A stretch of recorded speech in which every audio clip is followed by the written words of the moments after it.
Dans la vie, il y a deux grands mystères, l'amour et l'argent. Qu'est-ce que l'amour? La question a été explorée à fond, dans les romans, les chansons, les films, à la télévision. Mais pas la question, qu'est-ce que l'argent?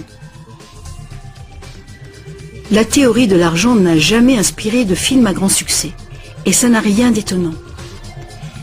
Rien d'étonnant non plus qu'elle ne soit presque jamais mentionnée dans nos écoles. D'où vient l'argent? La question évoque généralement l'image de la fabrication des billets ou des pièces.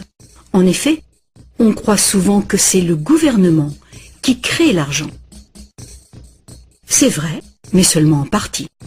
Ces symboles en papier et en métal que nous appelons l'argent sont en fait fabriqués par une agence fédérale, la monnaie. Mais la plus grosse quantité d'argent en circulation n'est pas fabriquée par la monnaie. Tous les jours, des montants colossaux d'argent sont créés par des entreprises privées, par les banques. On croit souvent que les banques prêtent l'argent que les déposants leur ont confié. Mais pas du tout. En fait, les banques créent l'argent qu'elles prêtent, pas à partir de leurs bénéfices, ni à partir de l'argent déposé, mais directement à partir des promesses de remboursement faites par les emprunteurs. La signature d'un emprunteur l'engage à payer le montant de son emprunt plus des intérêts. Sinon, il perd la maison, la voiture ou tout autre bien qu'il a acheté. C'est une très lourde obligation pour l'emprunteur. En contrepartie, que fait la banque? Elle crée le prêt par un tour de passe-passe. Elle l'inscrit au compte de l'emprunteur. Ça vous semble un peu exagéré? Impossible, direz-vous? Voyons un peu comment ce miracle bancaire se produit.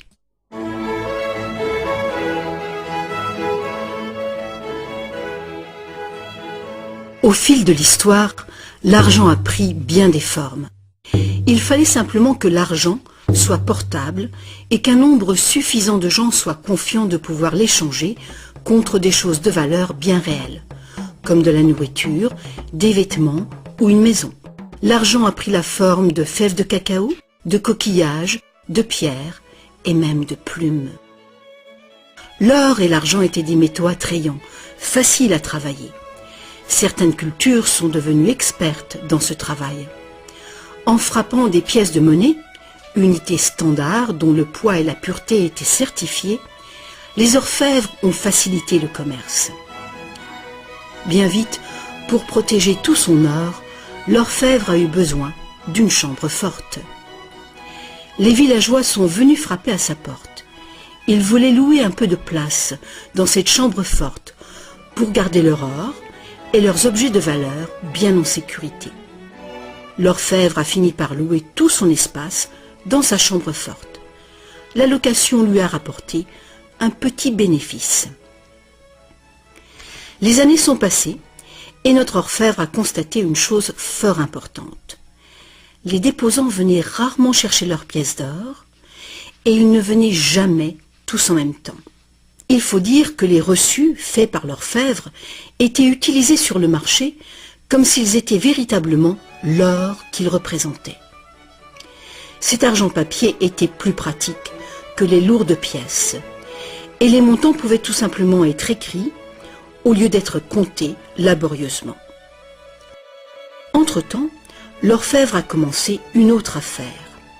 Il s'est mis à prêter son or en demandant des intérêts. Comme les reçus devenaient de plus en plus acceptés à titre de paiement, les emprunteurs ont demandé leur emprunt sous cette forme. Et comme l'industrie prenait de l'expansion, de plus en plus de gens ont demandé des prêts à l'orfèvre. Alors, l'orfèvre a eu une idée plus géniale encore. Il savait que ces déposants venaient rarement chercher leurs pièces d'or. Il a donc pensé qu'il pouvait faire des prêts couverts par l'or de ces déposants. Aussi longtemps que les emprunts seraient remboursés, les déposants n'en sauraient rien. Et l'orfèvre, maintenant plus banquier qu'artisan, feraient de gros bénéfices.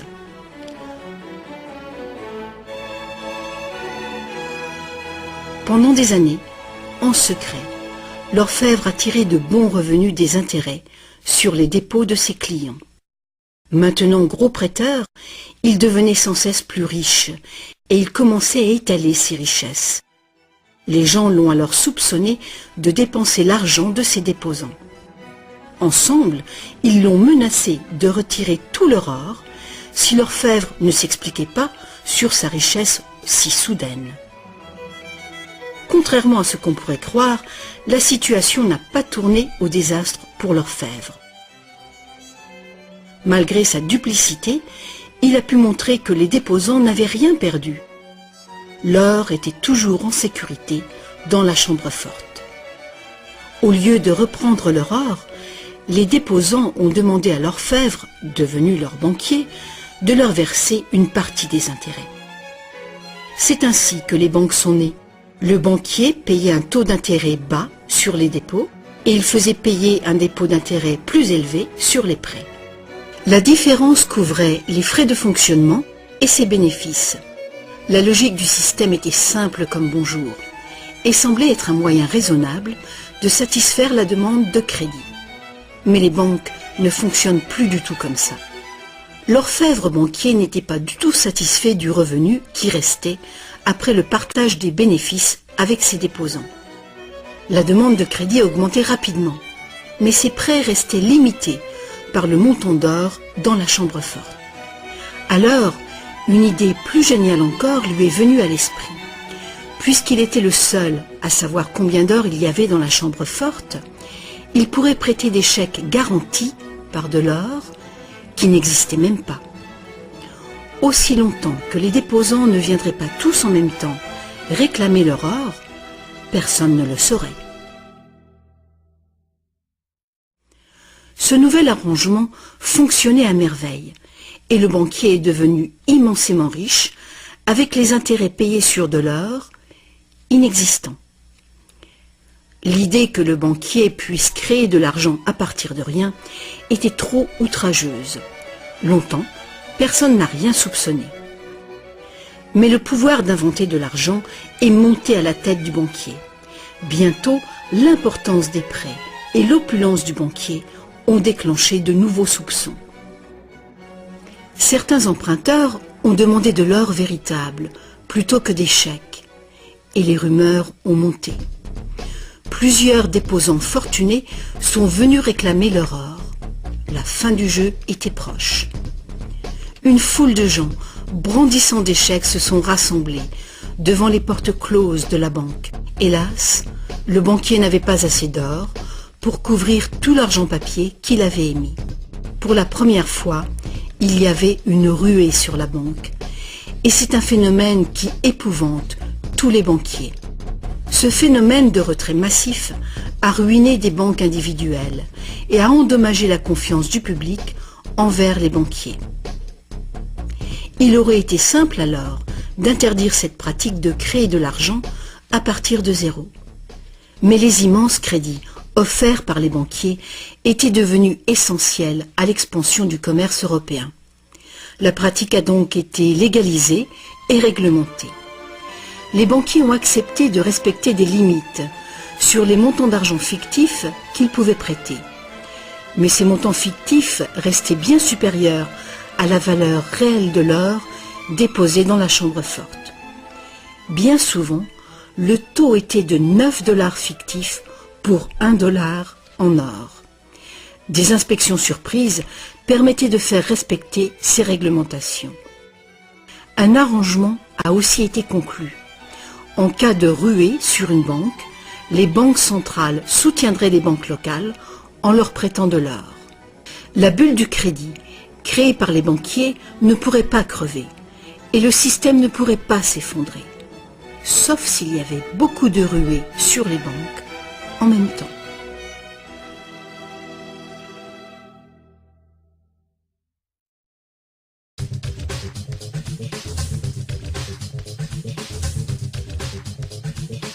Petit à petit, le système de réserve fractionnelle, soutenu par une banque centrale, est devenu le système monétaire dominant dans le monde. Et la fraction d'or qui garantissait l'argent créé par le processus de dette est progressivement arrivée à zéro.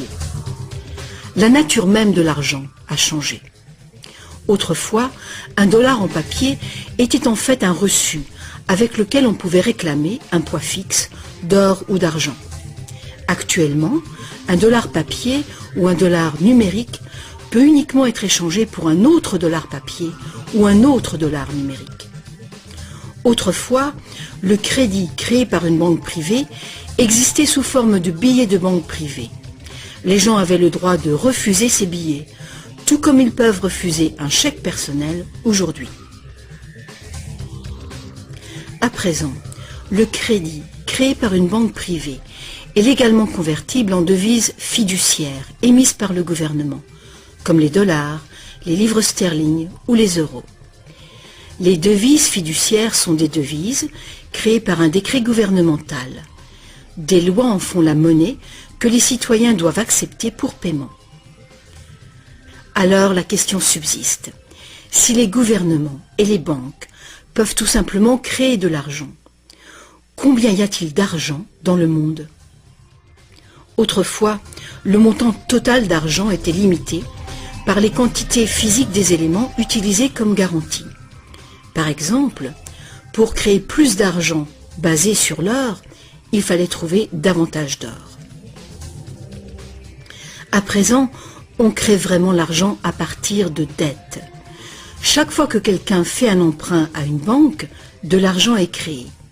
Le montant total d'argent qu'il est possible de créer n'a qu'une seule limite réelle, le montant total de la dette.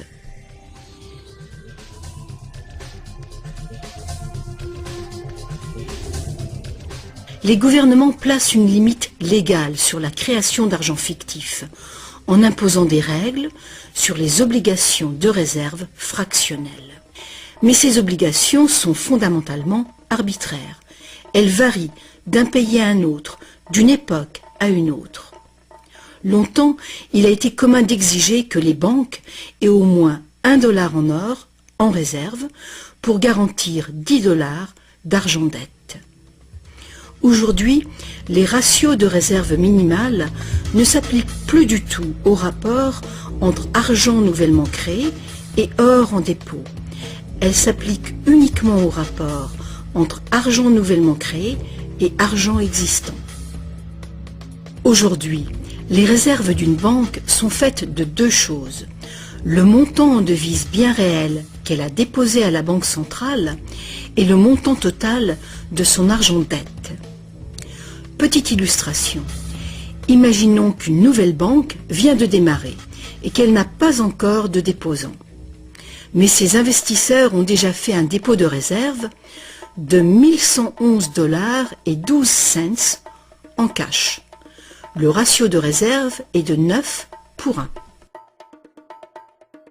Étape numéro 1. La banque accueille son premier client pour un emprunt. Notre client a besoin de $10 000 pour une voiture d'occasion.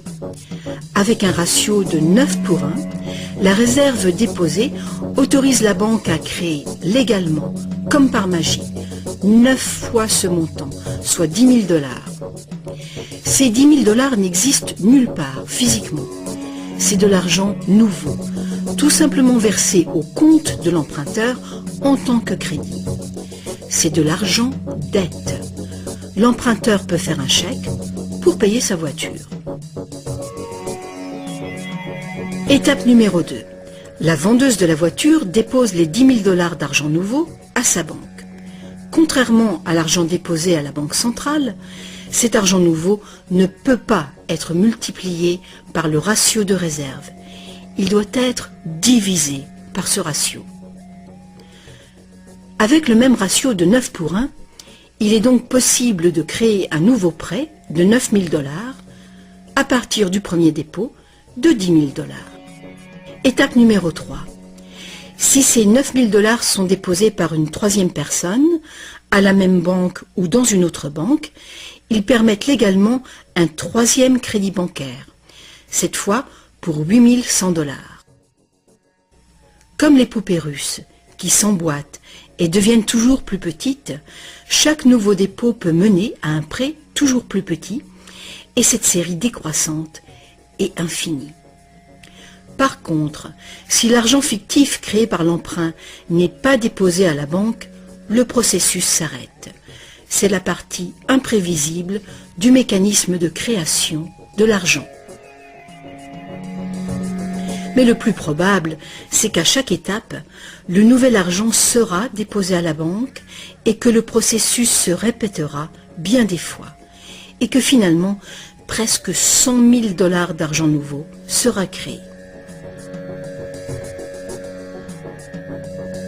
Tout cet argent nouveau est créé à partir du processus de dette uniquement.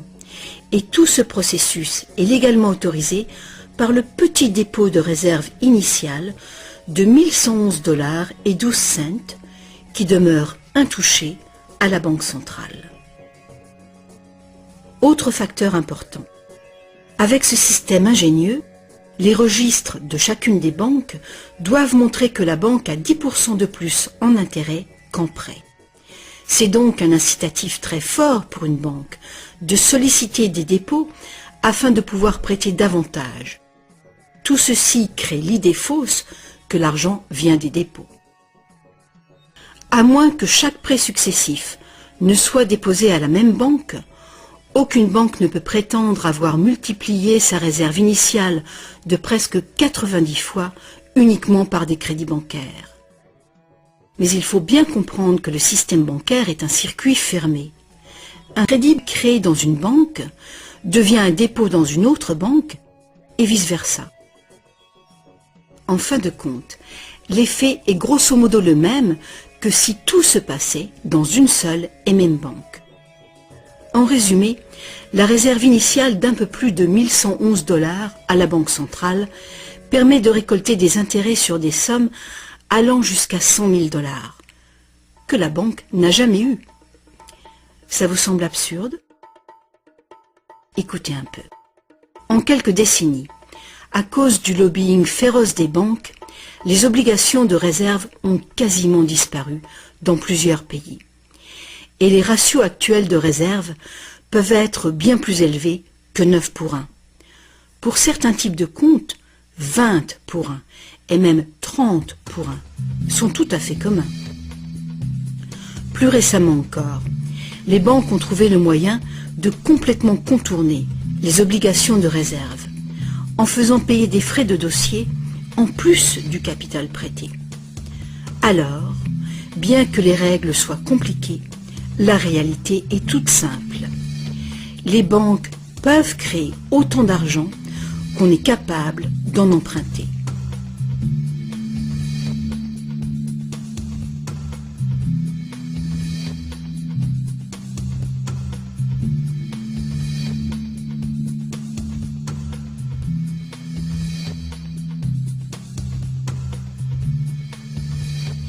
En dépit des images qu'on nous montre, l'argent créé par le gouvernement représente en général moins de 5% de l'argent en circulation.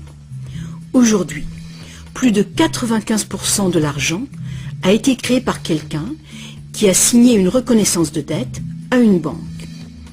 Ces crédits bancaires apparaissent et disparaissent en quantité phénoménale tous les jours, au fur et à mesure que des prêts sont accordés ou remboursés.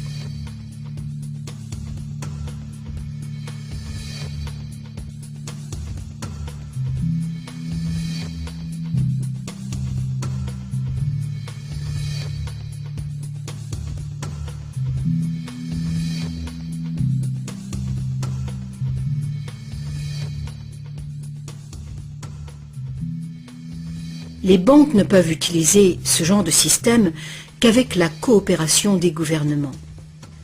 Premièrement, les gouvernements passent des lois qui imposent l'utilisation de la devise nationale. Deuxièmement, les gouvernements permettent que les crédits créés par les banques privées soient payables dans leur devise nationale. Troisièmement, les cours de justice gouvernementales font respecter les obligations de paiement des dettes. Et enfin, Les gouvernements adoptent des règlements qui assurent le fonctionnement et la crédibilité du système monétaire sans rien faire pour informer le public de l'origine véritable de l'argent.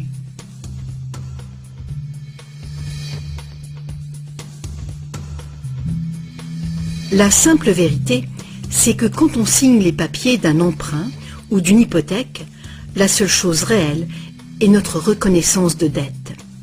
Cette reconnaissance de dette est garantie par nos actifs qui seront confisqués si on ne peut pas payer les remboursements. Pour toute personne qui croit que nous allons honorer notre promesse, cet accord de prêt ou d'hypothèque est maintenant un papier échangeable et vendable. Ce papier représente une forme d'argent.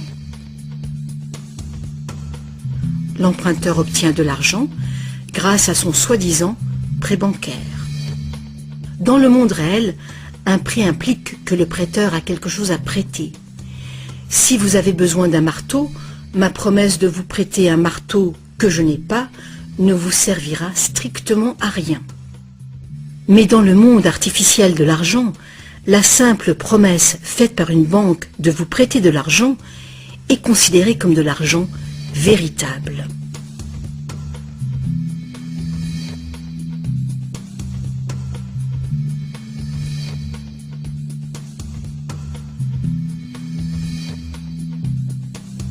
Ici encore, la vérité est simple. Sans le document signé par l'emprunteur, le banquier n'a rien du tout à prêter. Est-ce que vous vous êtes déjà demandé comment tout le monde, les gouvernements, les entreprises, les familles, peut être endetté en même temps et pour des sommes aussi colossales? Est-ce que vous vous êtes demandé comment il peut y avoir autant d'argent à emprunter? Maintenant, vous le savez. Il n'y en a pas. Les banques ne prêtent pas l'argent. Elles le créent. Et c'est de l'argent dette. Comme la dette est potentiellement illimitée, la quantité d'argent créée est illimitée, elle aussi. Mais l'inverse est vrai également. Vous n'êtes pas étonné qu'en dépit de toutes nos ressources, toutes nos inventions et toute notre productivité, nous soyons presque tous si lourdement endettés, aussi bien les gouvernements que les entreprises et les particuliers? Ah, si seulement les gens cessaient de se demander comment est-ce possible? Comment se peut-il que les gens qui produisent toute la richesse réelle soient endettés envers les gens qui ne font que prêter de l'argent, symbole de cette vraie richesse? Le plus étonnant, c'est qu'une fois que nous réalisons que l'argent est en fait une dette, nous comprenons que sans dette, il n'y aurait pas d'argent.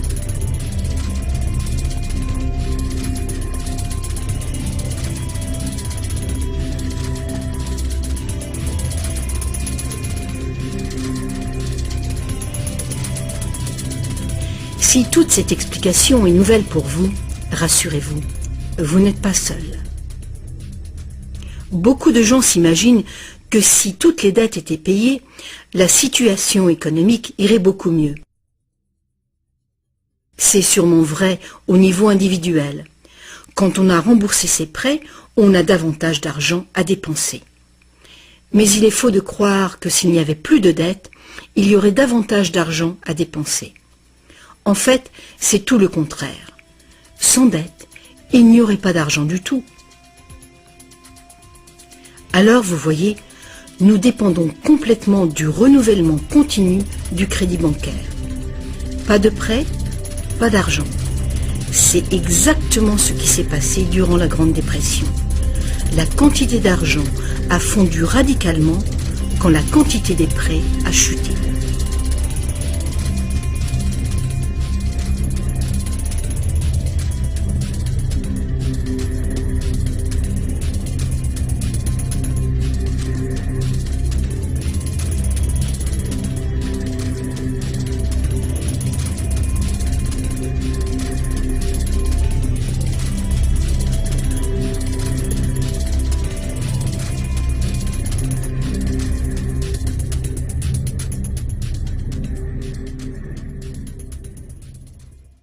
Il faut bien souligner que les banquiers créent uniquement le montant du principal. Ils ne créent pas l'argent qui sert à payer les intérêts. Alors, d'où vient cet argent? Le seul endroit où les emprunteurs peuvent obtenir de l'argent pour payer les intérêts est l'ensemble des fonds de l'économie générale. Mais presque tous ces fonds ont été créés de la même façon, à partir de crédits bancaires. Donc partout, il y a des emprunteurs qui se trouvent dans la même situation. Ils cherchent désespérément l'argent pour rembourser le principal et les intérêts dans une réserve globale d'argent qui ne contient que le principal. Il est tout à fait impossible pour tout le monde de payer le principal plus les intérêts, car l'argent des intérêts n'existe pas. Une formule mathématique simple le montre. Le grand problème, c'est que pour les emprunts à court terme, comme les hypothèques et les emprunts gouvernementaux, où les intérêts dépassent de loin le principal, les risques de saisie et donc les dangers pour l'économie sont très grands, à moins de créer beaucoup d'argent pour payer les intérêts. Pour que la société continue de fonctionner, le taux des saisies doit rester bas. De plus en plus de nouvelles dettes doivent être créées pour trouver l'argent qui servira à payer les dettes précédentes. Alors bien sûr, la dette totale augmente, et les intérêts aussi, ce qui cause une escalade exponentielle de l'endettement. Seul le temps qui sépare la création des nouveaux emprunts et leur remboursement empêche le manque d'argent global de mettre le système en faillite. Mais pendant que le monstre du crédit bancaire grossit, le besoin de créer toujours plus d'argent pour le nourrir devient toujours plus urgent. Pourquoi les taux d'intérêt sont-ils si bas? Pourquoi recevons-nous des cartes de crédit que nous n'avons jamais demandées? Pourquoi est-ce que le gouvernement dépense plus vite que jamais? Est-ce que ce ne serait pas pour éviter l'effondrement de tout le système monétaire? On peut donc se demander, est-ce que ça peut continuer infiniment? Est-ce qu'un effondrement n'est pas inévitable?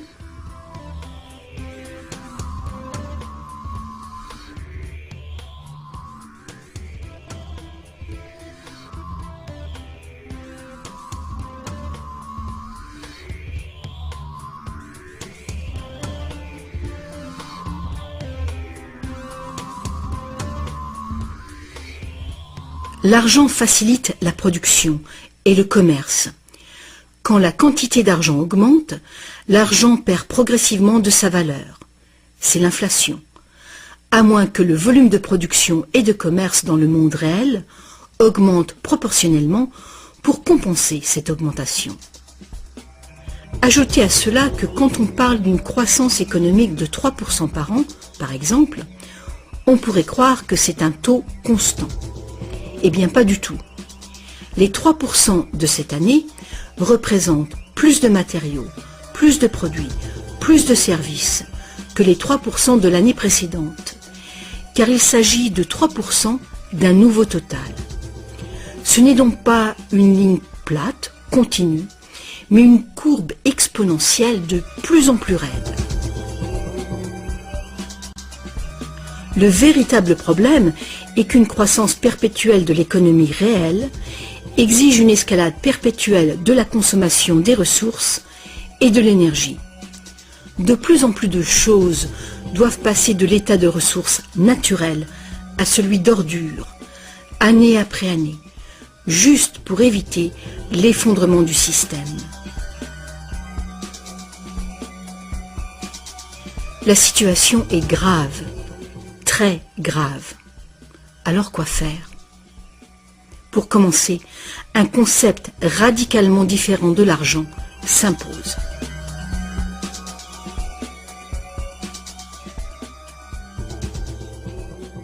Le temps est venu pour les gens de se poser 4 questions simples et de les poser à leur gouvernement. Partout dans le monde, les gouvernements empruntent de l'argent avec intérêt aux banques privées. La dette gouvernementale est une composante majeure de la dette globale. et une énorme partie de nos taxes va au paiement de cette dette. Maintenant, nous savons que les banques créent l'argent qu'elles prêtent et que les gouvernements les autorisent à le faire. Nous savons aussi que les gouvernements créent les devises par décret et qu'ils ont au moins le même droit que les banques de créer leur propre argent. Alors, première question. Pourquoi est-ce que les gouvernements choisissent d'emprunter de l'argent aux banques privées avec intérêt quand ils pourraient créer tout l'argent qu'il leur faut sans intérêt? Deuxième question. Pourquoi créer de l'argent à partir du processus de dette? Pourquoi pas créer de l'argent qui circule en permanence et qui ne doit pas sans cesse être réemprunté pour exister? Troisième question.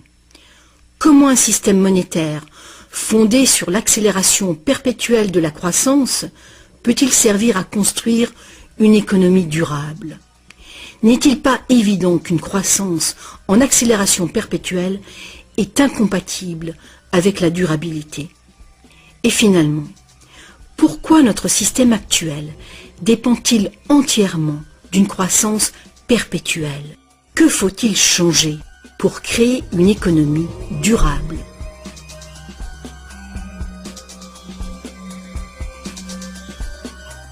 À une certaine époque, faire payer un intérêt quelconque sur un emprunt était qualifié d'usure et était passible de sanctions très sévères, allant jusqu'à la peine de mort.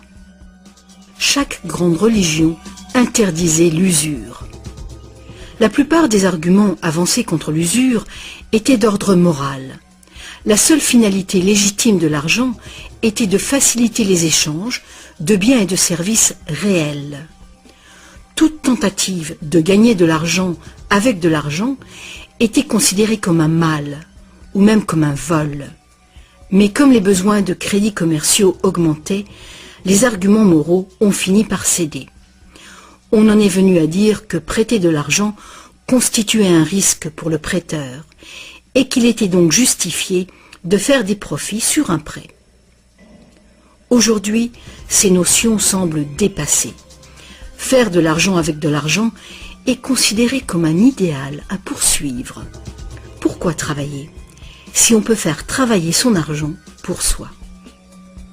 Ceci dit, quand on parle d'avenir durable, il est clair que faire payer des intérêts constitue un problème d'ordre moral et d'ordre pratique.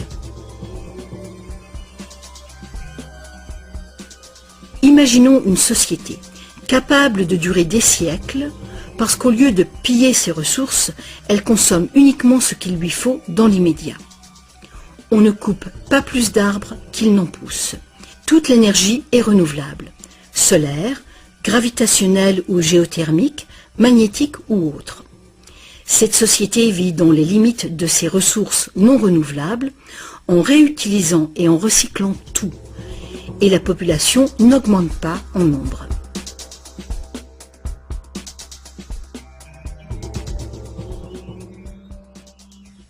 Cette société ne pourrait jamais fonctionner avec un système monétaire qui dépend complètement d'une croissance en accélération perpétuelle. Une économie stable aurait besoin d'une quantité d'argent qui puisse rester stable.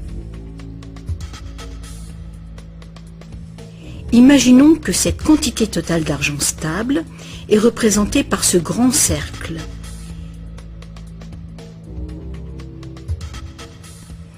Imaginons aussi que les prêteurs doivent vraiment avoir de l'argent à prêter. Si des prêteurs, à l'intérieur de ce cercle, commencent à prêter de l'argent avec intérêt, leur part d'argent va s'agrandir.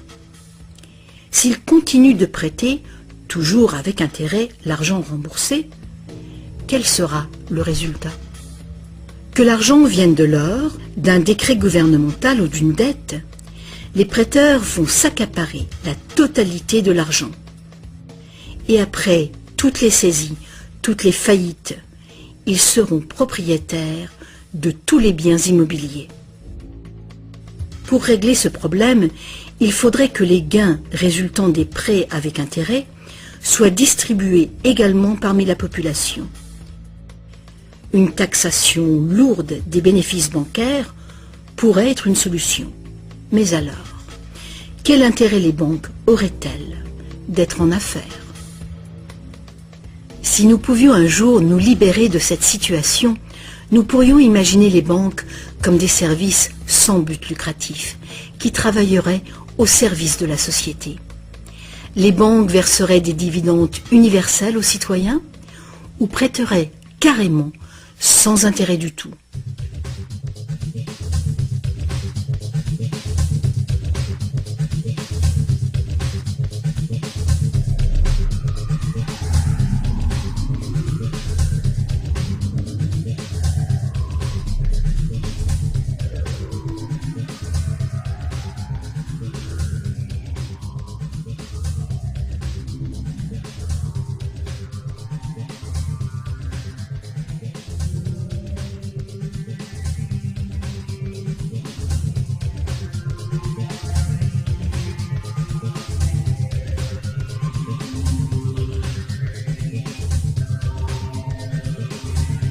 Si tous ces problèmes viennent de la nature fondamentale du système, inutile d'essayer de bricoler le système.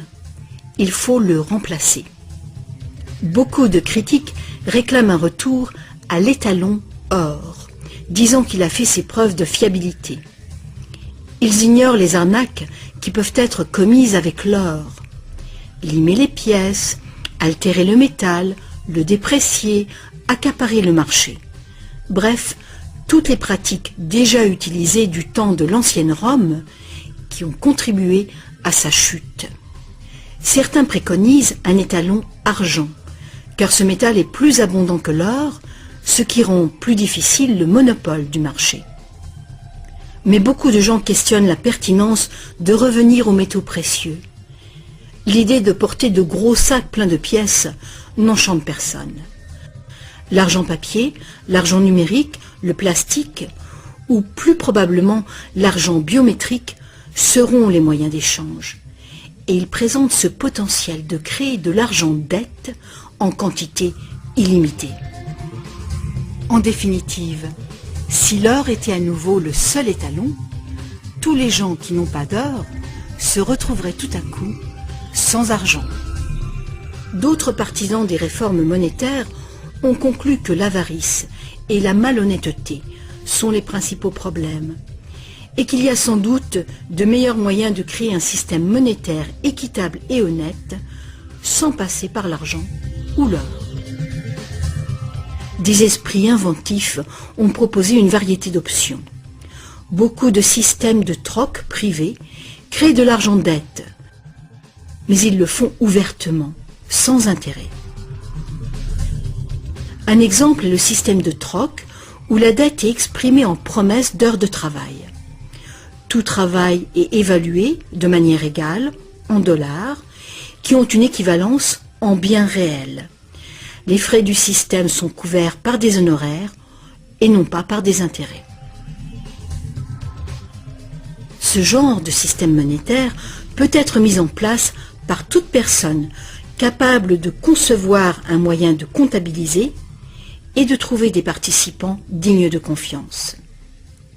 Mettre en place un système de troc local est une bonne mesure de planification d'urgence pour une communauté, même si ce système n'est guère utilisé actuellement. La réforme monétaire, comme la réforme électorale, est un vaste sujet qui exige une volonté de penser autrement et de changer.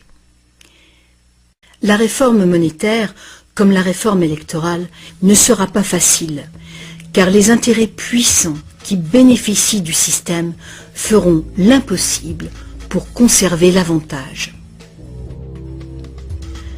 Sachant que l'argent n'est qu'une idée, et qu'en réalité, l'argent est uniquement ce qu'on fait de lui, voici une option simple à considérer. Le modèle suivant est basé sur des systèmes qui ont fait leurs preuves en Angleterre et en Amérique, mais qui ont été déstabilisés et détruits par les banquiers et leurs réserves fractionnelles. Pour créer une économie basée sur de l'argent permanent et libre d'intérêt, il suffirait que le gouvernement crée de l'argent et le dépense dans l'économie, de préférence dans des infrastructures durables comme les routes, les chemins de fer, les ponts, les ports et les marchés publics. Cet argent ne serait pas de l'argent dette, ce serait de l'argent valeur, qui aurait la valeur des infrastructures financées. Si ce nouvel argent facilitait une croissance proportionnelle du commerce, il ne causerait pas d'inflation du tout. Mais si les dépenses gouvernementales causaient l'inflation, deux interventions seraient possibles. L'inflation équivaut en fait à une taxe forfaitaire sur l'argent. Que l'argent perde 20% de sa valeur ou que le gouvernement nous taxe de 20%, l'effet sur notre pouvoir d'achat est exactement le même. Vu de cette manière, l'inflation pourrait remplacer la taxation, à condition de rester limitée et d'être utilisée à bon escient. Le gouvernement pourrait aussi choisir de lutter contre l'inflation en percevant des taxes qu'il retirerait ensuite de la circulation, réduisant ainsi la quantité d'argent pour restaurer sa valeur. Pour contrôler la déflation, c'est-à-dire la chute des salaires et des prix, il suffirait que le gouvernement dépense plus et mette plus d'argent en circulation. Sans la concurrence des dettes privées, les gouvernements auraient le contrôle des réserves d'argent de la nation. Le public serait donc qui blâmer si les choses allaient mal. Les gouvernements prendraient le pouvoir ou perdraient le pouvoir en fonction de leur capacité à maintenir la valeur de l'argent. Les gouvernements fonctionneraient surtout grâce aux taxes, comme maintenant, mais ces taxes auraient beaucoup plus de pouvoir financier, puisqu'il n'y aurait plus d'intérêt à payer. Il n'y aurait plus de dette nationale si le gouvernement crée uniquement l'argent dont il a besoin.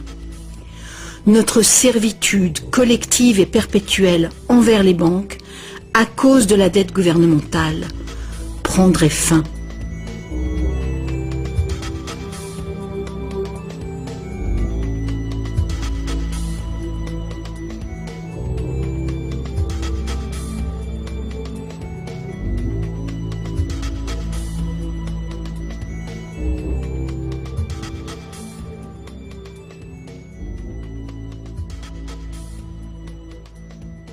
On nous a trompés. Ce qu'on appelle démocratie et liberté sont devenus en réalité une forme ingénieuse et invisible de dictature économique. Aussi longtemps que notre société dépendra du crédit bancaire pour son apport d'argent, les banquiers continueront de décider qui reçoit de l'argent ou pas.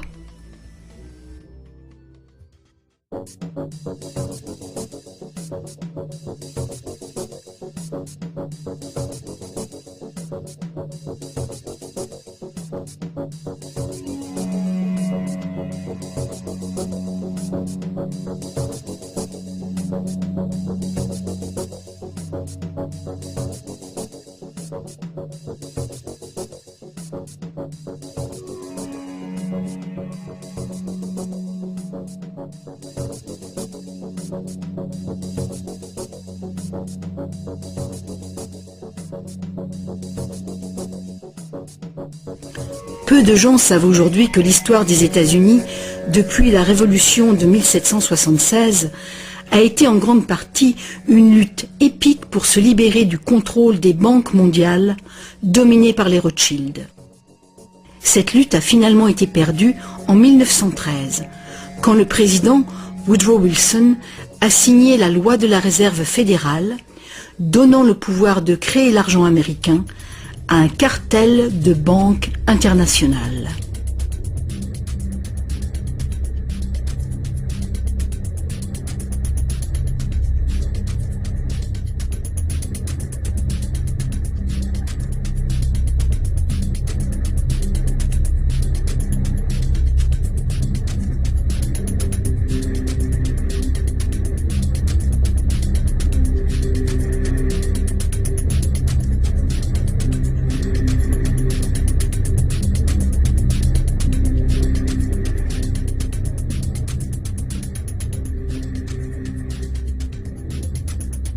Le pouvoir de ce système est profondément ancré et le silence des médias et du monde de l'éducation à ce sujet est profond, lui aussi. Il y a des années, un vice-premier ministre du Canada a fait un sondage informel auprès de nombreux professionnels bien éduqués et auprès de simples citoyens. Il a constaté qu'aucun d'eux ne comprenait vraiment comment l'argent était créé. En fait, on peut probablement dire que la majorité des gens, y compris les simples employés des banques, n'ont jamais réfléchi à la question. Et vous ?